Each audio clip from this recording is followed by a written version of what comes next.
Karen from the HOA thought she could control me by changing my locks. But what she didn't know was that I had hidden cameras inside, recording everything.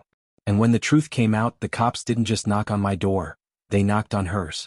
The first thing I noticed when I pulled into the driveway that afternoon was the unfamiliar glint of brass on my front door. At first, I thought it was the sun catching on the metal just right.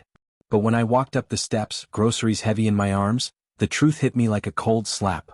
My lock was different. The old silver deadbolt I'd used for years was gone. In its place was a shiny, brand new lock I had never seen before. And standing right there on my porch, arms folded, chin raised with smug satisfaction, was Karen. Everyone in the neighborhood knew Karen. Mid-50s, sharp haircut that framed her face like a helmet, floral blouse tucked into pressed pants, and a voice that carried across the cul-de-sac like an air raid siren. She wasn't just on the HOA board, she was the HOA board, or at least she carried herself that way. She lived for control, for power plays, for reminding everyone else that she knew the rules better than we did. And now she was standing in front of my house, holding my house keys. Well, she said with a little smirk, her voice dripping with condescension. Took you long enough to get home. You'll find your old keys don't work anymore. HOA rules. Section 4, subsection C. Non-compliant homeowners forfeit access until dues are paid. My groceries slipped in my hands, nearly falling. Excuse me? Karen's smirk deepened. You heard me. You've been late on your dues for 2 months and we've had enough. The board voted. Your locks have been changed. Consider it a lesson in responsibility. I stood there frozen, anger bubbling in my chest. You can't just change my locks. This is my home. Her smile didn't waver. Not until you clear your balance, it's not. Behind her, a man in a work shirt, the locksmith she'd hired, shuffled awkwardly, clearly uncomfortable. He muttered something about just doing what he was paid for, but Karen silenced him with a glare. I set my bags down on the porch. My hands shook, not from fear but from fury. This wasn't about dues. My balance was paid and she knew it. This was about control. About humiliation. About showing the neighborhood she could take down anyone who crossed her. You're trespassing, I said flatly. You and your little locksmith. Karen laughed, actually laughed. Trespassing? Oh please. We own this neighborhood and you signed the covenant. You think the cops are going to side with you? Sweetheart, I am the HOA. Her confidence was like gasoline on my temper. I took a deep breath, forcing myself not to shout. She wanted a scene. She wanted the neighbors, who were already peeking through blinds and standing in driveways, to see me lose control. Instead, I looked her straight in the eye. Karen, I don't think you realize what you've done. She tilted her head, feigning innocence. Oh, do enlighten me. I bent down, picked up my groceries and placed them calmly on the porch railing. Then I reached into my pocket and pulled out my phone. I could feel her eyes narrowing, suspicious. You think this is funny? She asked. I turned the screen toward her. The lock screen flickered to life, and with a few swipes I opened the app. The live feed appeared instantly, multiple camera angles, clear as day from inside my own home. And there she was, Karen, on my porch, earlier that afternoon, stepping inside my house, walking through my living room, standing at my kitchen counter, flipping through my mail. Her smug grin plastered across every frame. The footage was inescapable, time-stamped and crystal clear. Her face drained of color. What is this? My hidden cameras, I said evenly. Every corner of my house is covered. So while you thought you were teaching me a lesson, Karen, you taught the entire neighborhood something else. Neighbors were edging closer now, whispers rippling across the street. Phones came out, recording. The locksmith looked like he wanted to disappear. Karen's voice wavered for the first time all evening. That's illegal. You can't record me like that. I stepped closer, lowering my voice so only she could hear. Illegal? You broke into my home, changed my locks, and rifled through my property. Want to try that argument in front of the police? Her lips pressed into a thin line. Her eyes darted toward the growing crowd. And for the first time since I'd known her, Karen looked uncertain. But she recovered quickly, straightening her back. You think this means anything? You think anyone's going to believe you over me? I didn't blink. I didn't look away. I just held the phone steady, the footage still rolling. Karen, I recorded everything. And just then, in the distance, the faint wail of sirens began to echo down the suburban street. The wail of sirens still echoed faintly, bouncing between the manicured lawns and identical houses of our cul-de-sac. But even before the police arrived, I could feel the weight of judgment settling over me from every direction. The neighborhood was watching. Porch lights flicked on one by one as faces appeared behind blinds. A few bold ones stepped out into their driveways, arms crossed, eyes wide, phones in hand. It was like the whole street had been waiting for this moment, the showdown everyone secretly wanted but no one dared start. Karen thrived on that attention. She turned, chin high, projecting her voice so everyone could hear. "Neighbors," she called like a politician at a rally. "You've all seen what's been happening. This homeowner refuses to follow the rules we all agreed to. And now he's resorting to trickery, to hidden cameras, to harass me. Do we really want people like this in our community?" A ripple of murmurs spread. Some shook their heads. Others whispered. Phones hovered higher, recording. I felt heat crawl up my neck. Karen knew how to twist a narrative, how to spin herself as the victim. She'd been doing it for years. And now, in front of everyone, she was trying to turn me into the villain. But I wasn't going to let her. "This isn't about rules," I said firmly, my voice carrying across the yards. "This is about Karen breaking into my home. You can see it for yourselves." I held up my phone again, angling it so the neighbors could see the footage. Gasps broke out. Karen on screen walking boldly through my living room. Karen rifling through my mail. Karen smiling as she dropped my old keys into her purse. It was undeniable. "You edited that." Karen snapped, her voice cracking just enough for people to notice. "You think a little tech magic makes me guilty? Please. He's obsessed with me, neighbors. Obsessed. He's probably been stalking me with those cameras for months." That drew a few chuckles from the crowd. Someone muttered, "Obsessed? Lady, he's just showing what you did." Karen's eyes shot daggers at the speaker, but she pressed on. "He's unstable. The HOA gave me authority to act, and I did what was necessary. This is bigger than just him. It's about the safety of our neighborhood." Her words rang false, desperate. And the crowd knew it. Still, Karen was good at weaving just enough doubt to make people hesitate. I needed to keep pressing. I took a slow step forward, lowering my phone so only she could hear. "You wanted an audience, Karen. Now you've got one. The problem is they're not seeing what you want them to see." Her jaw tightened. "You think this ends with your little gadget? The HOA has the power here, not you. You don't pay, you don't play. That's the law of this street." I shook my head. "No, Karen. That's your law. And tonight, everyone's seeing it for what it is." Behind us, the locksmith cleared his throat nervously. "Ma'am? I didn't know I was breaking the law here. You just said." "Quiet." Karen barked, spinning on him so fast he flinched. "You did your job, nothing more." But the damage was done. The neighbors had heard. The locksmith wasn't her accomplice. He was just another pawn in her game. I looked past Karen at the growing crowd. At Mrs. Alvarez, who had fought with Karen over a garden shed. At the Millers, who had nearly been fined for their kids' bikes left on the lawn. At the Johnsons, who had received anonymous complaints every time they hosted family barbecues. All of them had been victims of Karen's authority. And now, seeing her caught red-handed, the tide was beginning to shift. "You know," I said loudly enough for them all to hear, "if Karen can change my locks without warning, she can do it to anyone. Today it's me. Tomorrow it could be you." That landed. Murmurs grew louder. Heads nodded. Karen's smirk faltered. She tried to recover, jabbing a finger at me. "Don't fall for his lies. He's just trying to avoid accountability. I've been serving this community for years. Everything I do is for your safety, your peace of mind." But her voice was drowned out by the faint, unmistakable sound. A beep. Faint but clear. Coming from my phone. Karen froze, eyes darting to the screen. The live feed was still rolling, and one of the hidden cameras had just detected motion inside the house. The timestamp blinked. The footage showed Karen earlier that afternoon, standing at my kitchen counter. She wasn't just flipping through mail, she was holding an envelope, sliding it into her bag. The neighbors leaned in, eyes widening. "Is that stealing?" someone whispered. Karen's face drained of color. She opened her mouth, but no words came. I took a step closer. "This isn't just about locks anymore, Karen. Everyone here can see the truth." Her hands clenched into fists at her sides. She looked at the crowd, then back at me, her expression caught between rage and panic. "You'll regret this," she hissed under her breath.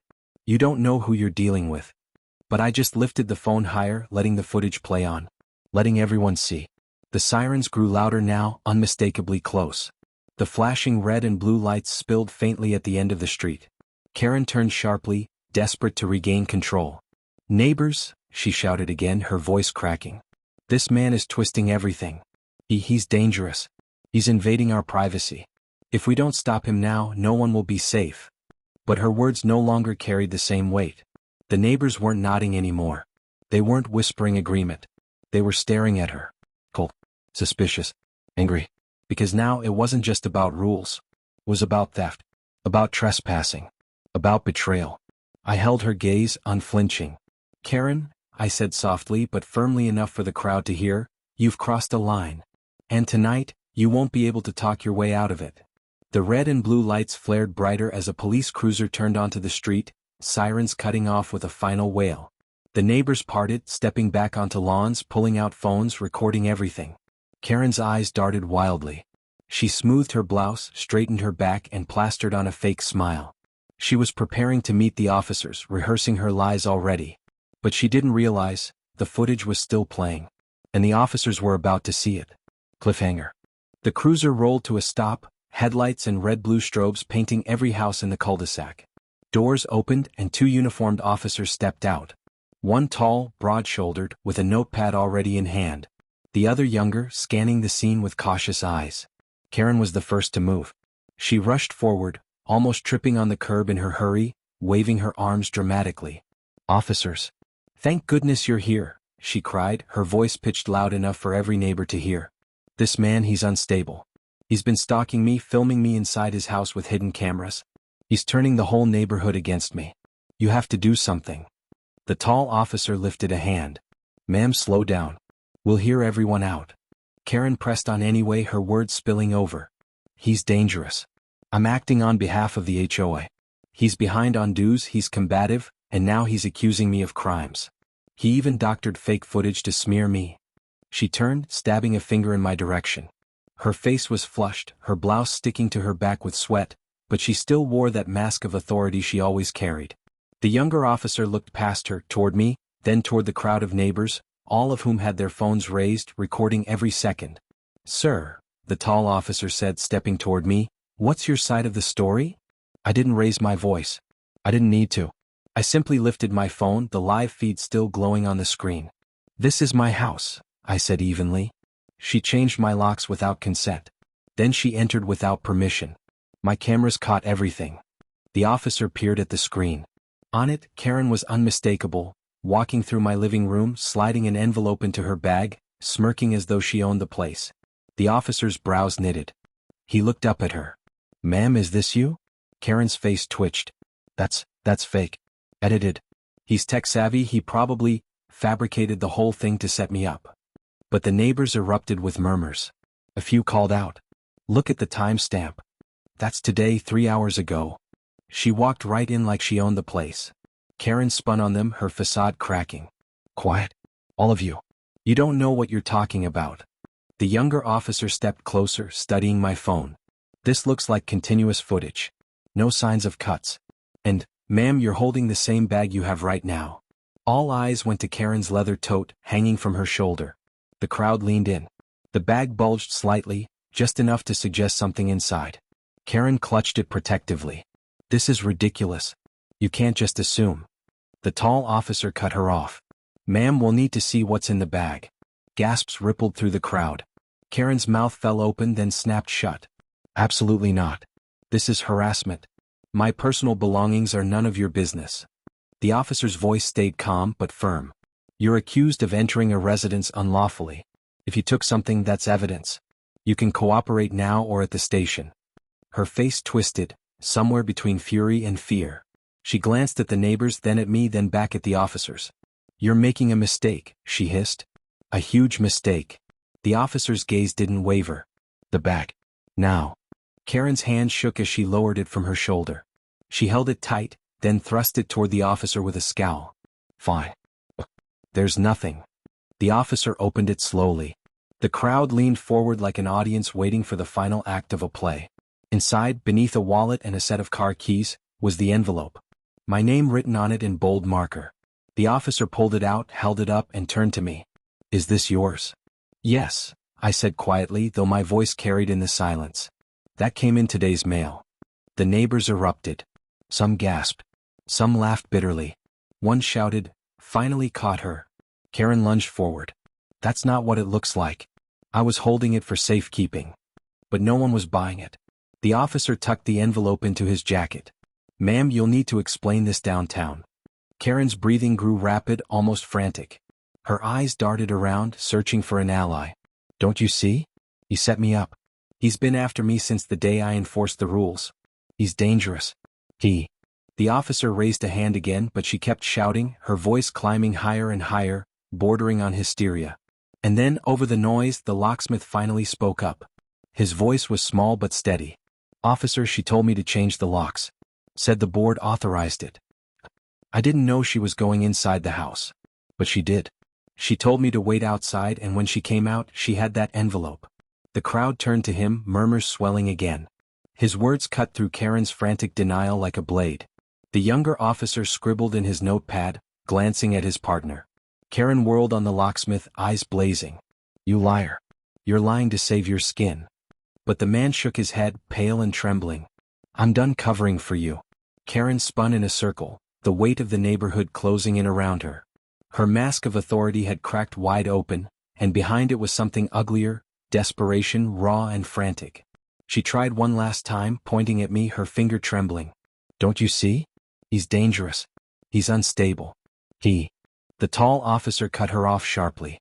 "Ma'am, enough. We've heard your side. We've seen the footage. And we've got witnesses. Now step back and let us do our job." Karen froze, breathing hard, sweat glistening on her brow. She looked at the officers, then at the crowd, then back at me. And for the first time all night, she had nothing to say. The officer turned back to me. His tone was steady, professional, but edged with gravity. "Sir," he said, "do you have proof that she actually changed the locks?" I tightened my grip on my phone. "Yes. You'll want to see the rest of the footage." I swiped the screen, pulling up another angle. The camera in the hallway. Karen standing inside, gesturing to the locksmith. Her voice faint but audible. "Yes, this one. Replace it. He won't be needing it anymore." The crowd gasped again. The locksmith nodded quickly. "That's exactly what she said." The officers exchanged a look. The younger one murmured, "That's pretty clear." But the tall one didn't speak yet. He just looked at me, eyes narrowing slightly. "Sir," he said, "do you have anything else? Something that shows she intended to take more than just mail?" The crowd stilled. Everyone leaned in. I hesitated, thumb hovering over the screen. Because I knew what came next. The footage didn't just show trespassing. It didn't just show theft. It showed something worse. Something that would change everything for Karen. The tall officer held the envelope between two fingers, the seal still unbroken, my name scrawled across the front in thick black ink.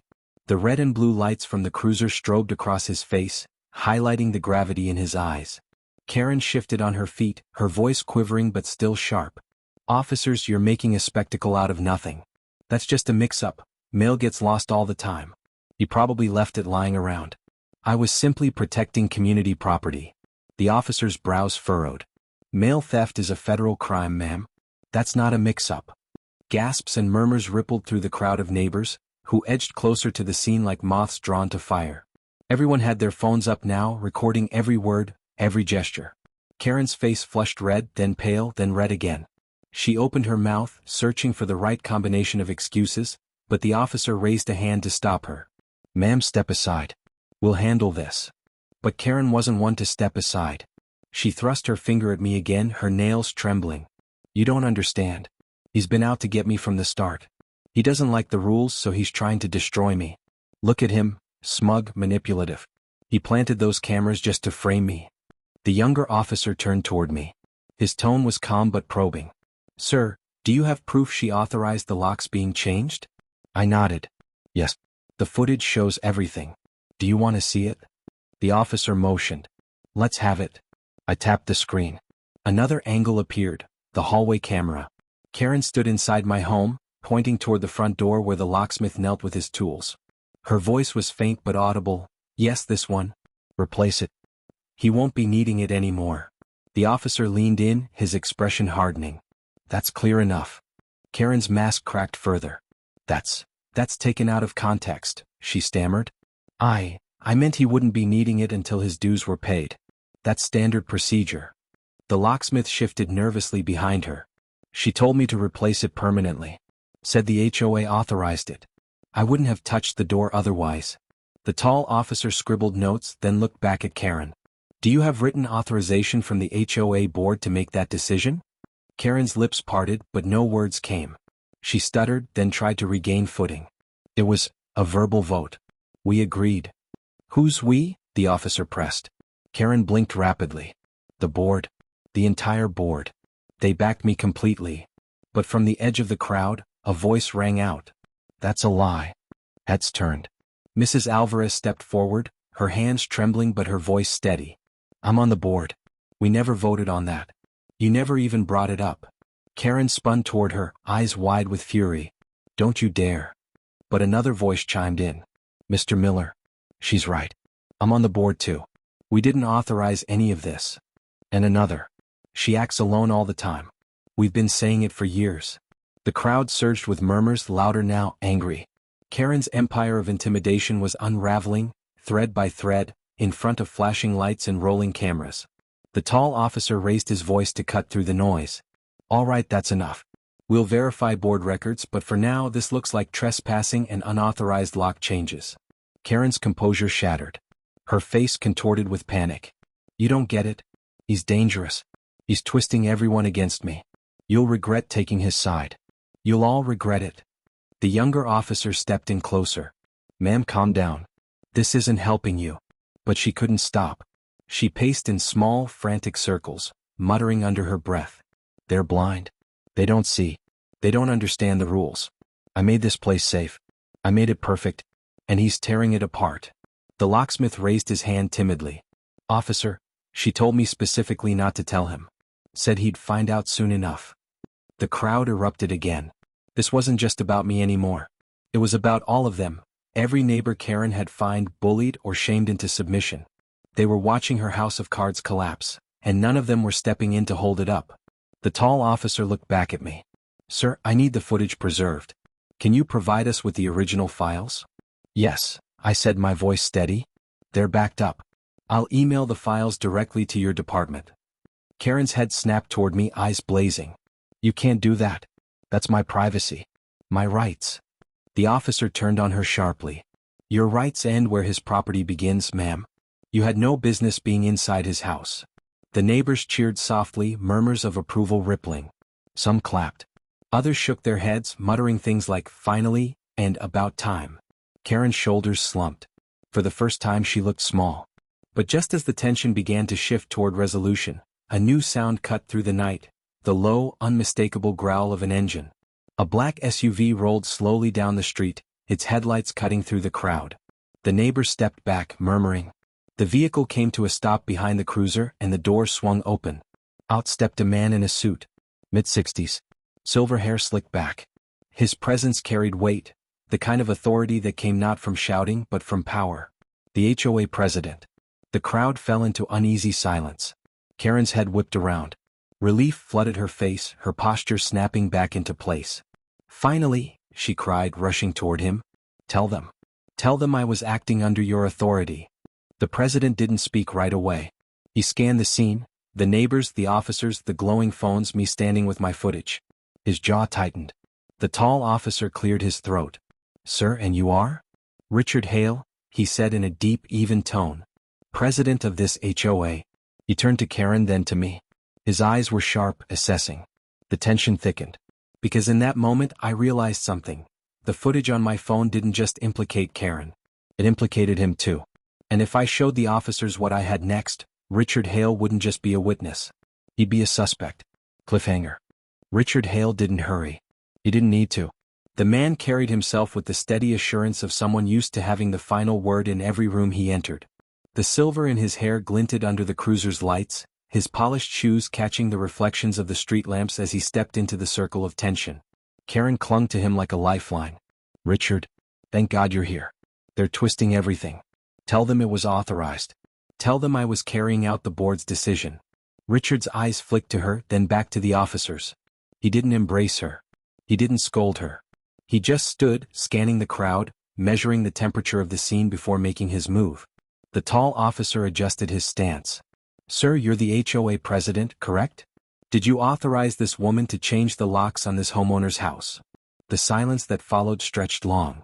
Richard clasped his hands in front of him, his tone even, almost lawyerly. The HOA has broad powers, officer. Our contracts clearly state that homeowners must comply with community standards. Failure to do so can result in enforcement measures. Ms. Whitaker, he gestured toward Karen, was acting under the spirit of those measures. Karen's face lit up, nodding rapidly. Exactly. The spirit of the measures. You hear that? I wasn't wrong. But the officer wasn't satisfied. That's not what I asked, sir. Did the board vote on and authorize a lock change? Richard's jaw flexed. The board doesn't need to vote on every corrective action. As president, I'm empowered to make executive decisions. Ms. Whitaker consulted with me and I gave her latitude. A wave of murmurs rolled through the crowd. Neighbors exchanged angry glances. This wasn't just Karen acting alone, this was bigger. I stepped forward, my phone steady in my hand.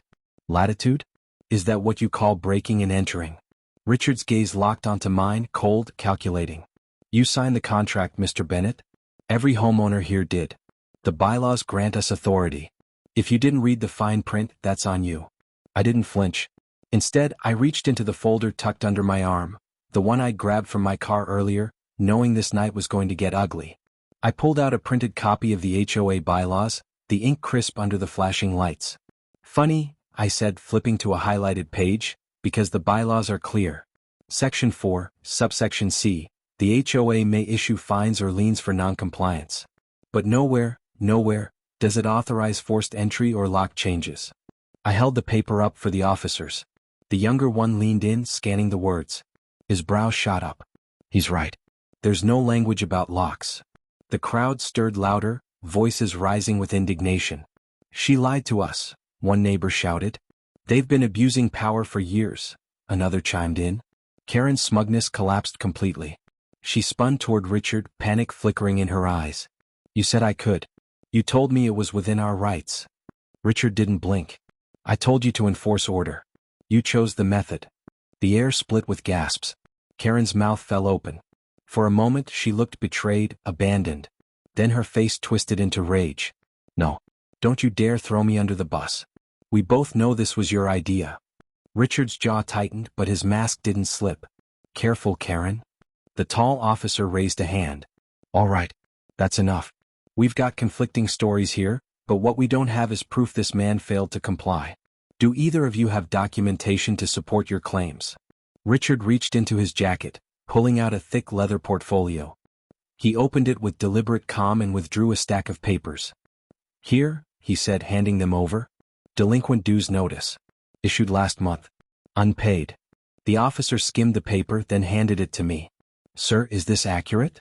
I took the sheet, scanning it. My stomach turned. Because the document wasn't just wrong, it was doctored. My payment history was missing entire lines. I reached into my own folder, pulling out my receipts, printed straight from my bank. I held them high. These are my payments. Cleared, confirmed, and cashed. Every single one on time.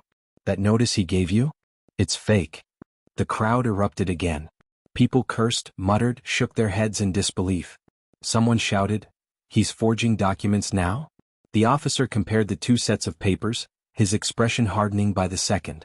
He looked from Richard to Karen, then back to me. This is serious. Falsifying documents to justify breaking into someone's home? That's fraud. Karen panicked. It wasn't me. It was him. He told me the dues were delinquent. Richard cut her off, his voice like ice. You acted. Not me. Karen's face twisted, her voice breaking. No. Don't you see? He set me up. He made me do it. Ma'am? The officer's voice was sharp now, commanding. That's enough. Karen's hand shook. Her eyes darted wildly, searching for an exit. She looked less like the queen of the cul-de-sac and more like a trapped animal. Richard, on the other hand, remained calm, his eyes on me, cold and steady. There was no panic in him. No cracks. Only calculation. And that's when it hit me. The footage. Because my cameras hadn't just caught Karen. They'd caught Richard too. That afternoon, after Karen had slipped inside, Richard had joined her. He thought no one would ever see it.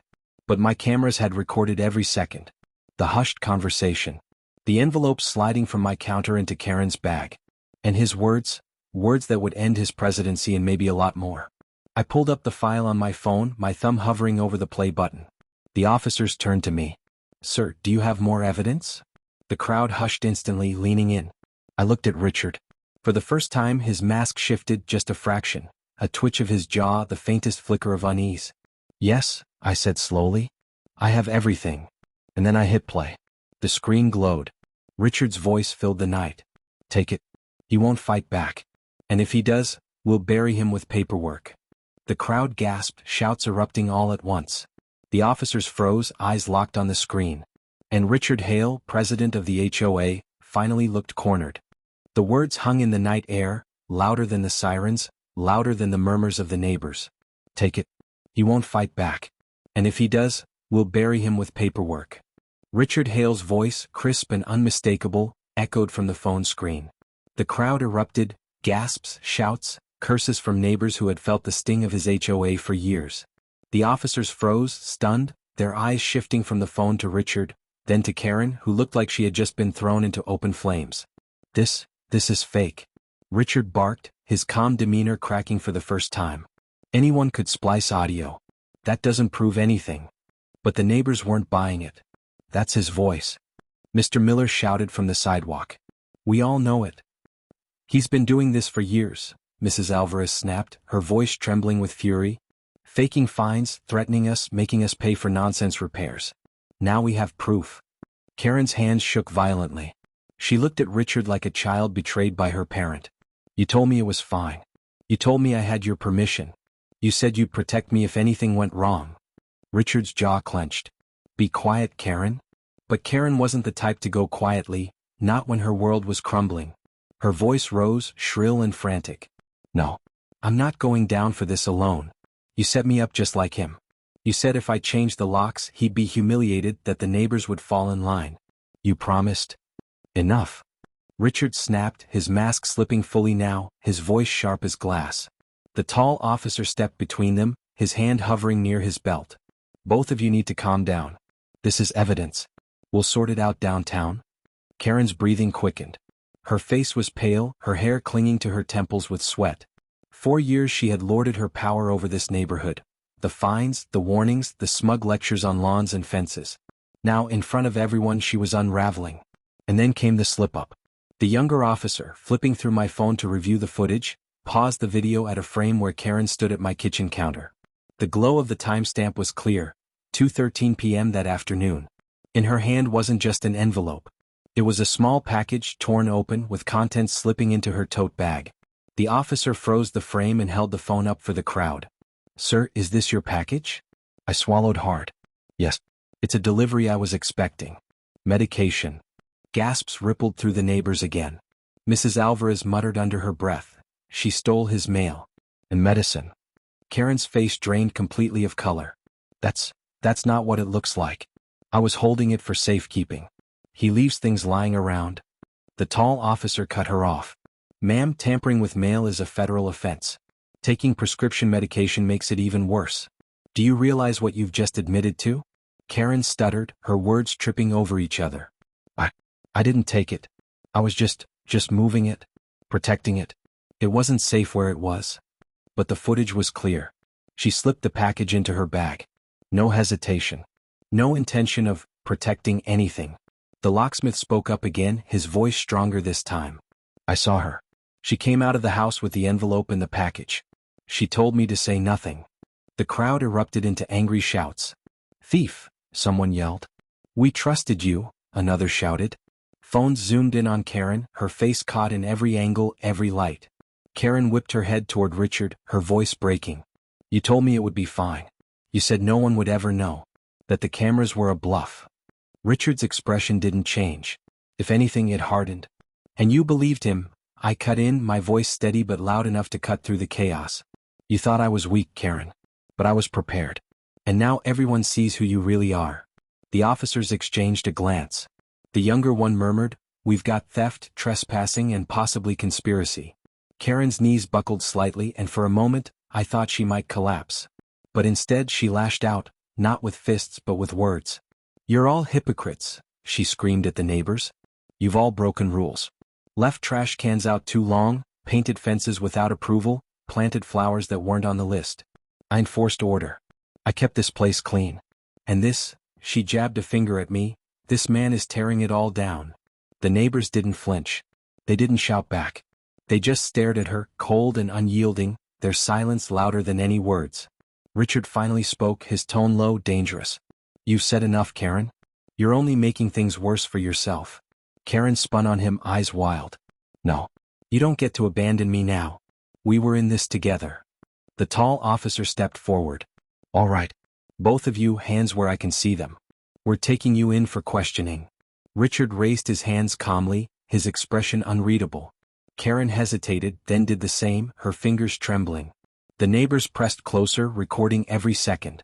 The once feared Karen, the self-proclaimed queen of the cul-de-sac, now stood on the curb under flashing lights, cornered by her own arrogance and betrayal. And yet, as the officers prepared to move in, Richard's calm never faltered. His eyes flicked to me, sharp and knowing, as if to say, "This isn't over." The tall officer reached for his cuffs. The crowd held its breath. Karen's breathing grew ragged. And then, from somewhere in the group of neighbors, a voice rang out. "Check the HOA's accounts. You'll find where the money's been going." The words sliced through the night like a blade. The officers froze. Richard's eyes narrowed. Karen gasped, shaking her head violently. And I realized, this wasn't just about locks or mail or stolen packages. This was about something much bigger. The crowd's murmur became a roar after the neighbor's voice rang out. "Check the HOA's accounts. You'll find where the money's been going." Every head turned toward Richard. The once impenetrable president stood stone still, his silver hair gleaming under the flashing strobes.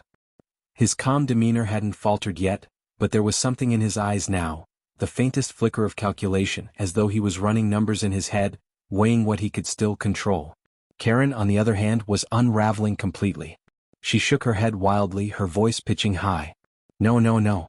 This isn't about the accounts. This is about him." She pointed at me, her finger trembling. "He's the one stirring all this up. He's always hated the HO. He's always fought us. You can't let him win." The tall officer didn't flinch. His voice was steady, firm. "Ma'am, we've seen the footage. We have testimony. And we found stolen mail in your possession. That's enough." Karen's eyes widened, sweat dripping down her temples. You can't. You don't know what you're doing. I was protecting this neighborhood. I kept everything in order. If you take me away, it'll all fall apart." But her words no longer had power. They were desperate, hollow echoes of the authority she used to wield.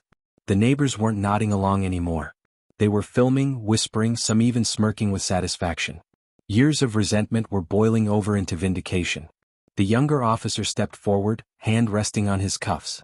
"Ma'am, you're under arrest for trespassing, mail theft, and tampering with private property." Karen's face crumpled. She staggered back a step, shaking her head. No, you can't do this. Richard, tell them. Tell them it was all for the good of the HOA."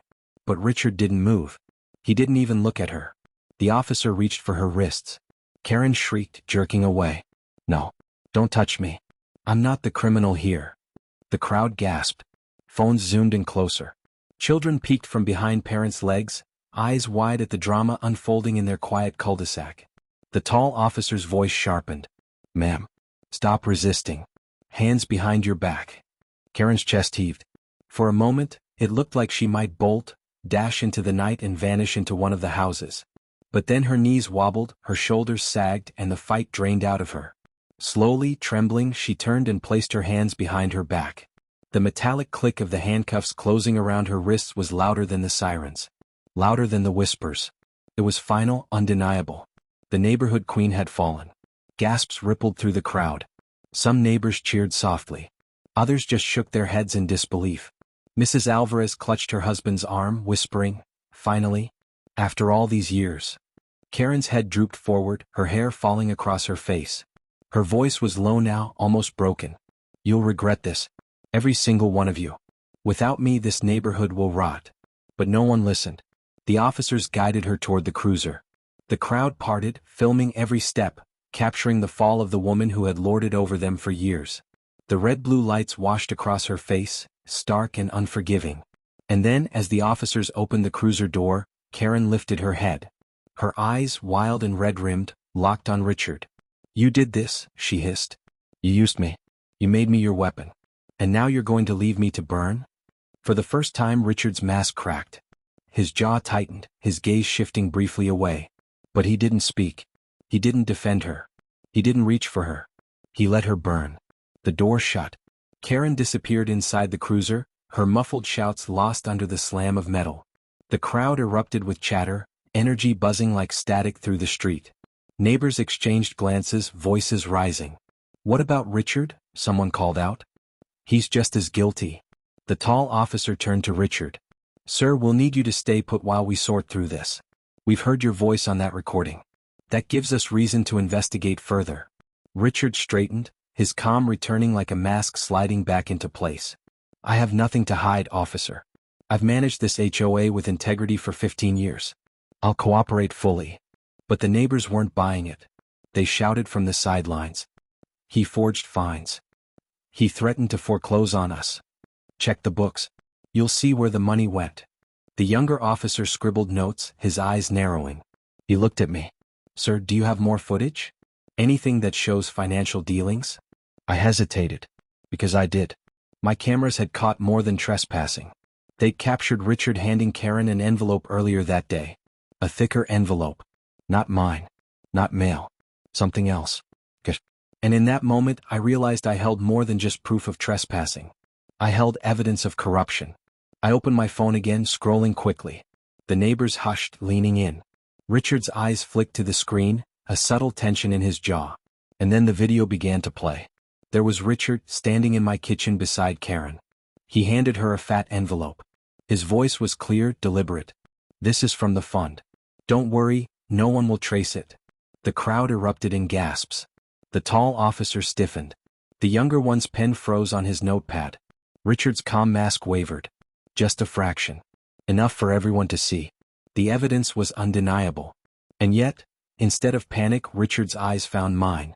He didn't look cornered. He didn't look defeated. He looked dangerous, as if to say, "You may have exposed her, but you don't know what you've started with me." The officer stepped forward, voice sharp. "Sir, we'll need to talk about that envelope." The crowd pressed closer, their whispers fierce, electric. And Richard Hale, still standing tall under the red-blue lights, finally spoke. "You have no idea how deep this goes." The slam of the cruiser door echoed across the cul-de-sac. Karen was gone, locked inside, her silhouette barely visible in the glow of red-blue lights. Yet even with her out of sight, her shrill voice lingered in the air, rattling around in everyone's ears. The neighborhood queen was dethroned. But Richard Hale still stood in the middle of the street like a statue carved from stone. Composed. Calculating. His sharp suit caught the strobing lights, his face unreadable. The tall officer held my phone, the paused frame glowing bright, Richard handing Karen the fat envelope. The crowd of neighbors pressed closer, their whispers louder now, more emboldened. "He's been stealing from us. All those dues, where did the money go?" I knew those repair costs were fake. Richard finally raised his voice, smooth and commanding. "This is a circus. You're all being misled by one man with a grudge and a few doctored videos. None of this will hold up in court." But Karen wasn't done. The cruiser door burst open from the inside. Karen threw herself halfway out before the officer by the car shoved her back down. Her cuffs clinked as she screamed, her voice ragged with desperation. "He's lying. He told me to do it. You think I came up with this on my own? He paid me. He gave me cash from the HOA fund to make sure Bennett looked like a problem." The neighborhood erupted. People shouted over one another, voices boiling with years of pent-up frustration. The officer at the cruiser pushed Karen back inside, slamming the door again, but her muffled shrieks still poured through the glass. The tall officer turned to Richard. "Sir, that footage raises serious questions. Combined with her testimony, we'll need to look at the HOA's financial accounts immediately." Richard adjusted his cufflinks, his face the picture of calm. "You'll find everything in order. Annual budgets, receipts, expenditures.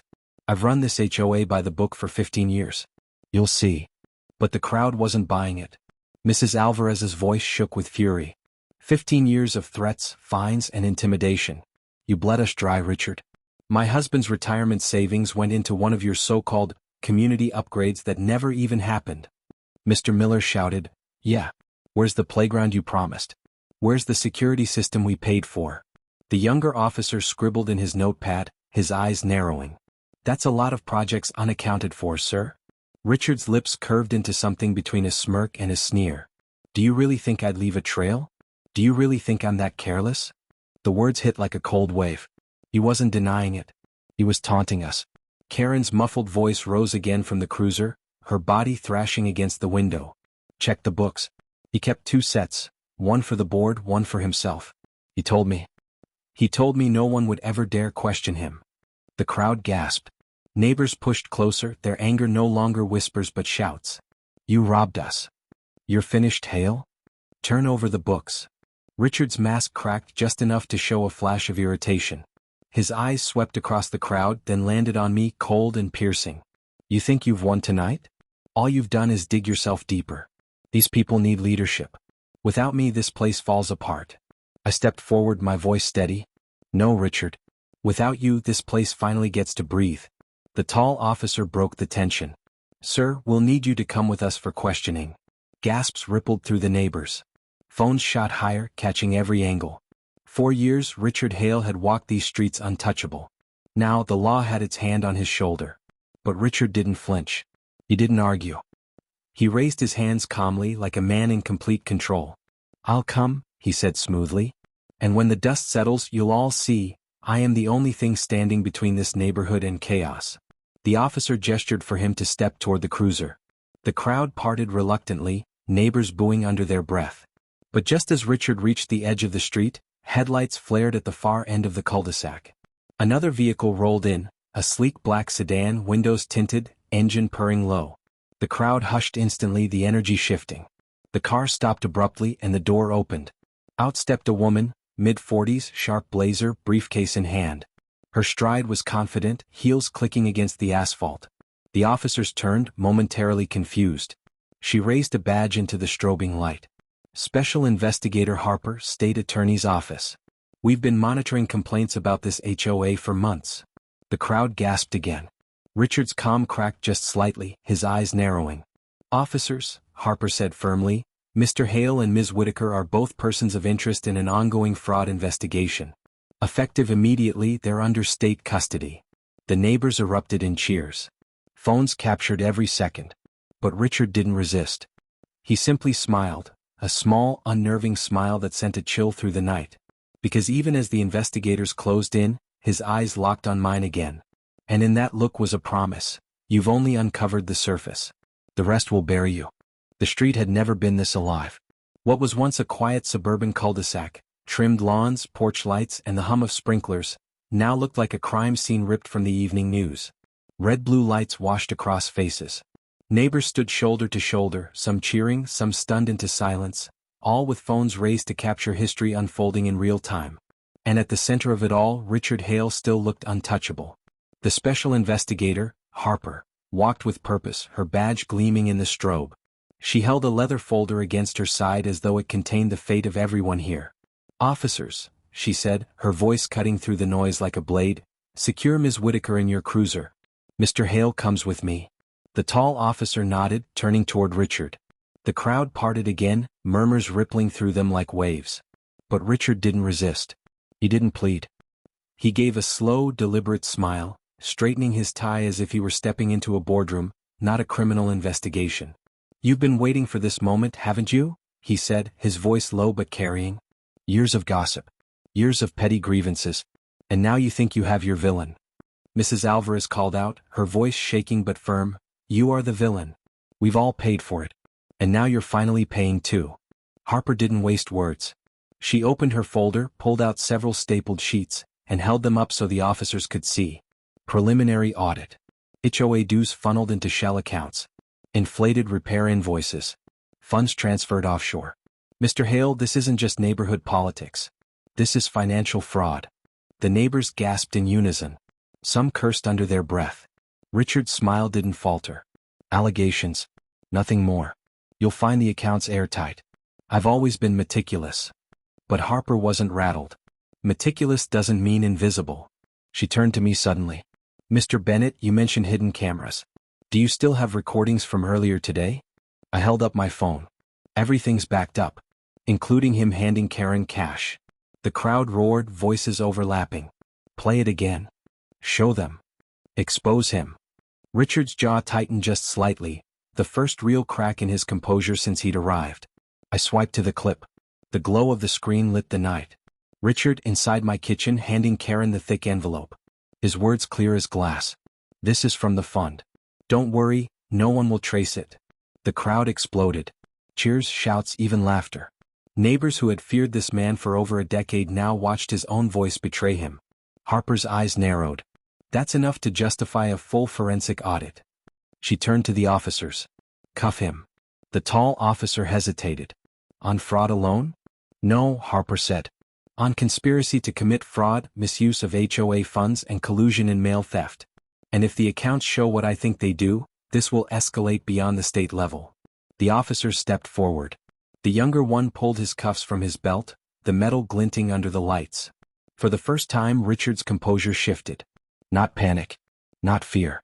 Something sharper. His eyes darted over the crowd, then back to me, then to Harper. You think this is justice? He said coldly. This is theater. A circus for small minds. You'll find nothing that ties back to me. But even as he spoke, the neighbors jeered, drowning him out. Lock him up. Fraudster. We want the money back. The officer reached for his wrists. The crowd hushed, cameras zooming in. The moment everyone had been waiting for. And then Richard played his card. Careful, he said, his voice low but cutting. Because if I go down, so does half this neighborhood. Do you want me to start naming names? The words sliced through the noise. The neighbors fell into a stunned silence. Richard's eyes swept across them. Do you think you're innocent? How many of you paid cash under the table for me to look the other way? How many of you bent the rules, built illegal extensions, landscaped without approval, all with my signature buried in the paperwork? The silence deepened. Faces shifted uncomfortably. For the first time, doubt rippled through the crowd. Richard's smirk returned. That's right. If I burn, you burn. I kept the books. Every one of you who begged me for exceptions, who paid me to overlook violations. You think I don't have records? The crowd erupted again, but this time with a different kind of energy. Some shouted in anger. Others shouted in denial. A few went pale, whispering frantically to one another. Harper's eyes narrowed, her jaw tightening. Empty threats hail. Deflection won't save you. But Richard leaned forward, his voice dropping, smooth and venomous. Then check the second set of books. You'll see just how deep this neighborhood's rot goes. The officers exchanged a glance. The younger one hesitated with the cuffs still in his hand. The crowd was split now, half furious, half afraid. Some neighbors yelled for his arrest. Others shouted for him to stop talking. I stepped forward, lifting my phone higher. Enough. This isn't about anyone else. This is about you, Richard. You used fear to control us. And now the fear is gone. The neighbors rallied at that, voices swelling again, drowning out Richard's words. The officers moved in. But Richard didn't fight. He raised his wrists, calm once more. As the cuffs clicked shut, his eyes never left mine. You think this ends with me in cuffs? He said softly. No. This is where it begins. And then, as if to punctuate his words, one of the neighbors gasped loudly. All eyes turned toward Mrs. Alvarez, who held up her phone. Her screen glowed with a document she had just pulled from the neighborhood's online HOA portal. Look, she cried. The accounts, they're disappearing. He's wiping them clean right now. The crowd roared in shock. The officers froze. Harper's eyes blazed. And Richard Hale smiled. For a moment, the entire street froze. The only sound was the faint hum of engines and the quiet hiss of summer sprinklers turning on in the distance. Mrs. Alvarez stood trembling, her phone held high, the glow of her screen reflecting on her shocked face. Look, she cried again, voice breaking. The numbers are vanishing. He's draining the accounts right now. The neighbors gasped, surging forward to see. On her phone, the HOA's online portal flickered with movement. Balances dropping to zero, records disappearing, entire pages refreshing blank. Richard Hale's smirk widened. The cuffs clicked tight on his wrists, but his calm was unnerving. You think you've won? He said, voice steady as ever. I planned for this years ago. By the time your investigation finishes, there will be nothing left to trace. Harper's jaw clenched. Where's the device? She snapped at the officers. He's got a phone or tablet on him. The tall officer frisked Richard quickly. Nothing. No phone. No wallet. Not even a watch. Check the SUV, shouted the younger officer. Two neighbors rushed ahead, phones in hand, capturing everything. One yanked open the SUV's door. Inside, on the center console, a tablet screen glowed faintly, numbers spinning, accounts draining, transfers vanishing into the digital ether. There? Someone shouted. Harper snatched the tablet and shoved it into an evidence bag. Secure it? Now. But the damage was done. The accounts were already hollow shells. The neighbors erupted with anger. Some shouted at Richard, their voices hoarse with years of resentment.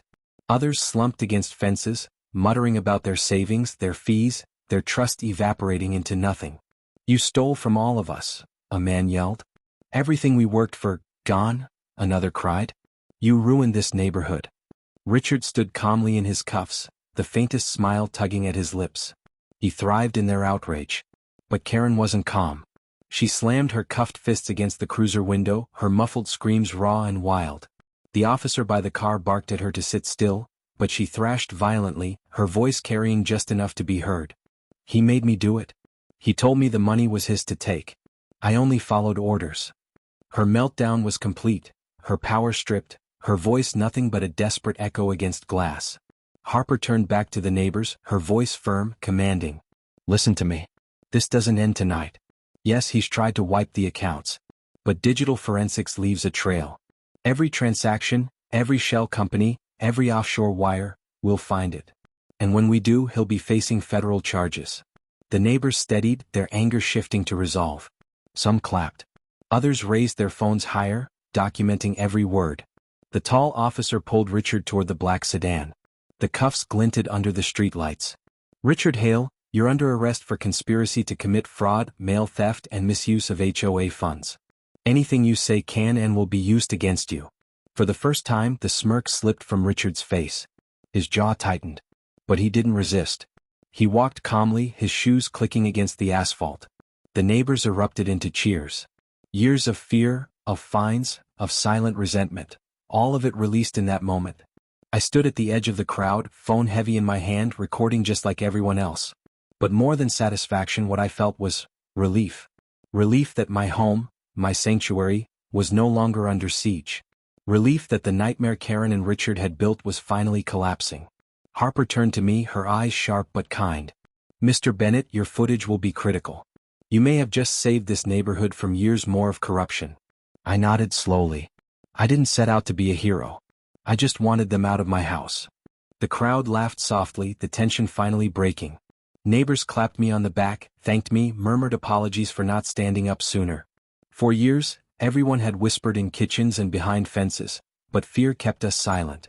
Tonight, silence had been broken. As the cruisers pulled away, Karen screaming in the back of one, Richard stone-faced in the back of the other, the cul-de-sac fell quiet again. Porch lights glowed. Sprinklers hissed. The night felt different, lighter. Mrs. Alvarez stepped closer, her voice soft.